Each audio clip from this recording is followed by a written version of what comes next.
Morning guys, welcome back to the channel. I'm at the village hall today and I've come to have a look at this toilet door. Apparently a little lad got locked in here and it was a bit of a struggle getting him out, so I want to take a look and see what we can do to sort that problem out.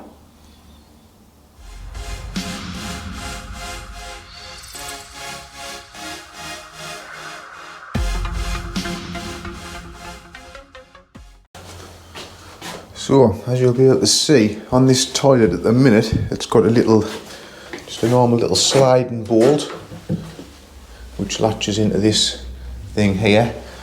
Now, really you should be able to open that from the outside, because as that slides, it slides this along, so you should be able to shove something in this end here to unlock it. But the problem is, when that is shut, that's going to be pretty hard. There's a small gap there, but it's going to be pretty awkward, I would say, to get something in there. So I think that's what the problem's going to have been. Nobody will have had any tools or anything to, like an Allen key or something like that, to slide in.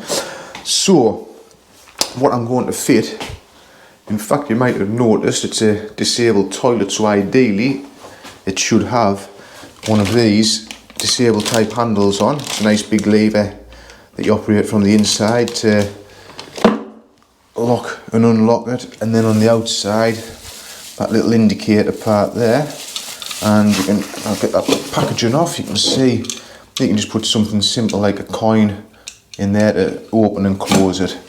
That's what we need to do. So I'm going to whip this old one off and get the new one lined up, the template and everything, and have a look and get that all fitted and drilled and everything.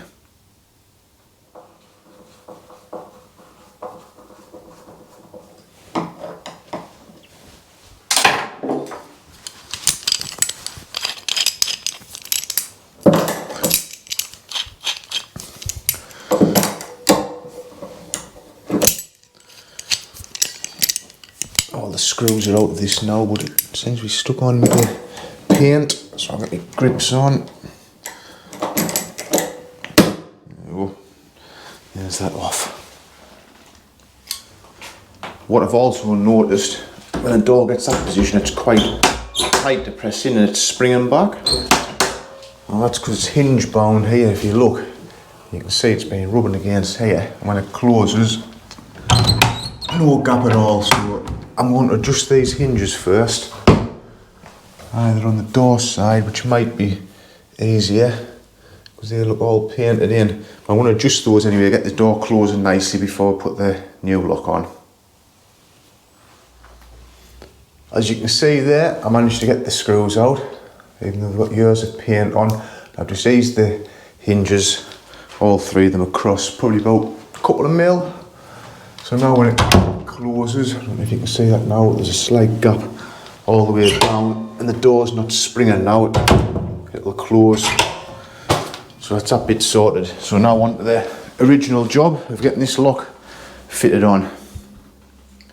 So I've put my marks on the door there using the template. There, you just pin that up.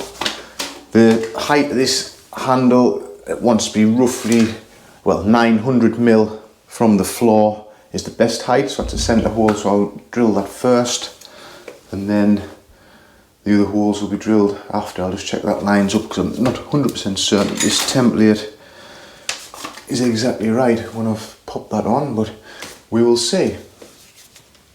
So I'll drill this first hole.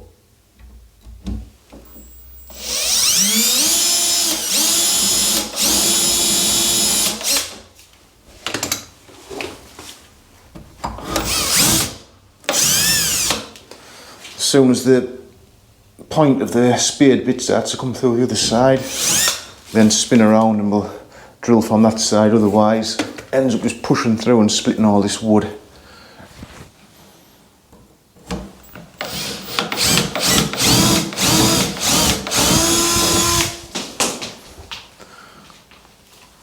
And there's the 3 holes drilled, the 16 mil and the 2 8 mils. That one's just for the rod to go through, and these are the 2 fixing bolts.